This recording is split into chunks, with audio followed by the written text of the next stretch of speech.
We're in Chapter 4, the periodic table.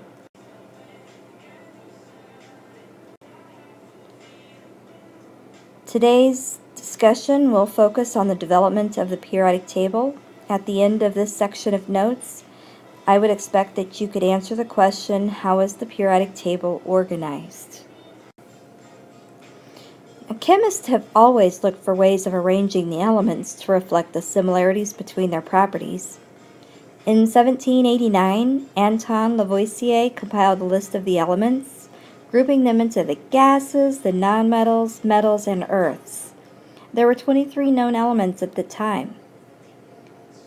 John Newlands, in 1864, proposed an organization scheme for the elements on the periodic table and noticed that every eighth element had similar properties. Now, Newlands organized his elements based on increasing atomic mass. The first chemist to arrange elements into a usable format was Dmitri Mendeleev in 1871. Like Newlands, he arranged his elements in order of increasing atomic mass, but he went a step further and also arranged them in columns of similar properties. This resulted in a periodic table that had gaps. What's pretty cool is that Mendeleev was able to predict elements that had not been discovered by looking at the properties around those gaps. What we discovered, though, is that Mendeleev's table was not completely correct. As new elements were discovered and atomic masses of those known elements were more accurately determined, it quickly became apparent that several elements were not in the correct order. It wasn't until 1913 that the current model of the periodic table was organized. Henry Moseley arranged the periodic table in order of increasing atomic number, and this showed a very clear repetition of patterns and properties for the elements. It also led to no more gaps. That clear repetition of patterns and properties is known as the periodic law. Specifically, the periodic law states that when elements are arranged by increasing atomic number, there's a periodic repetition of their chemical and physical properties. We're actually going to explore those properties much greater depth in Section 3. We call them trends of the periodic table. The horizontal rows on the periodic table are called periods. All of the elements in a period have the same number of energy levels. For example, every element in the top row, which is called the first period, has 1 energy level for its electrons. All of the elements in the second period have 2 energy levels, all in the third have 3 energy levels, etc. So as you move down the table, every row is going to add an energy level. If you don't remember from last chapter, energy levels are the regions of space around the nucleus where the atom's electron is likely to be found. Columns on the periodic table are called groups. Remember that the group number tells us the number of valence electrons for that element.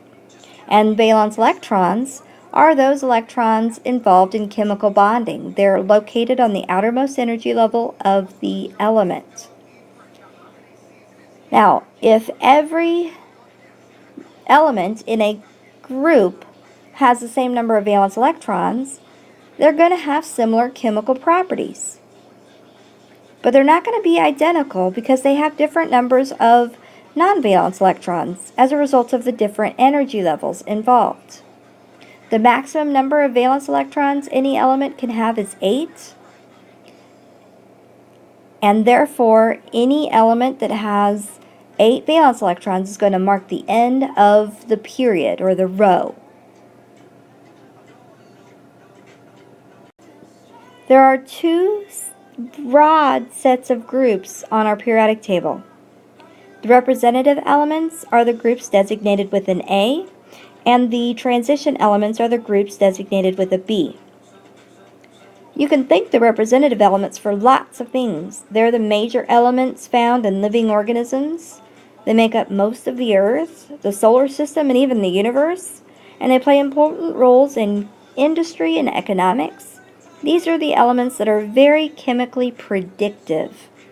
This will be important when we get into our bonding chapters. There are 4 special groups within the representative elements: the alkali metals, the alkaline earth metals, halogens, and noble gases. So the first 2 columns and the last 2 columns. The transition elements are aptly named. They provide a bridge or a transition between the main group elements and the nonmetals. And these elements are very much less predictable and less consistent, and gives rise to some very interesting properties. There's only one special group within the transition elements, and those are the inner transition elements.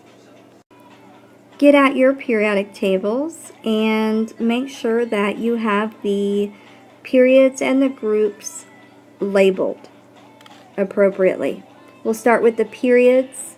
The periods were the rows, and there are 7 of those, so go ahead on your periodic table and label those.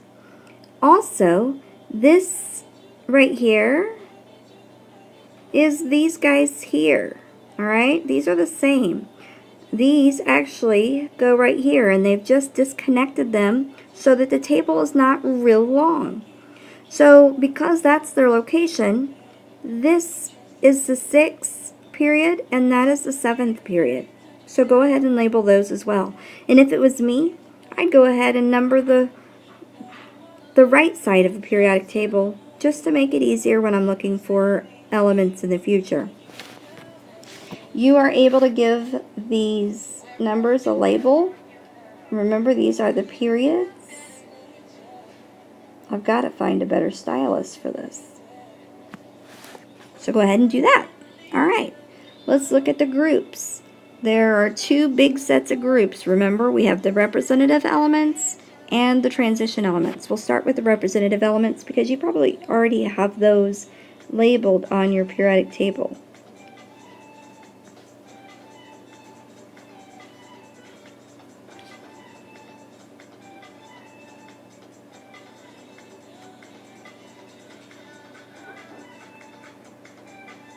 That's supposed to be an A.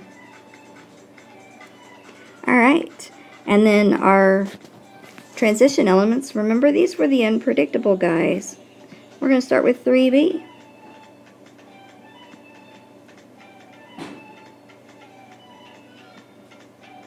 We're going to get 3 sets of 8B. Those are all 3 8B. And then we'll go back to our 1B and end with our 2B. Now, these guys are all 3Bs. And there we have our periodic table labeled with our periods and our groups. And again, I might go ahead, and if it was me, and you are allowed to go ahead and write the word groups up here to remind you that those numbers going across the top are the groups. This ends our discussion on the development and organization of the periodic table. If you have any questions about anything that you heard in this lecture, don't hesitate to ask me in class. And the next time, what we're going to do is color our periodic tables as we learn about the characteristics and properties of specific groups of elements. So we're going to focus on those halogens and the noble gases and alkaline earth metals, etc. So I'm out. See you tomorrow.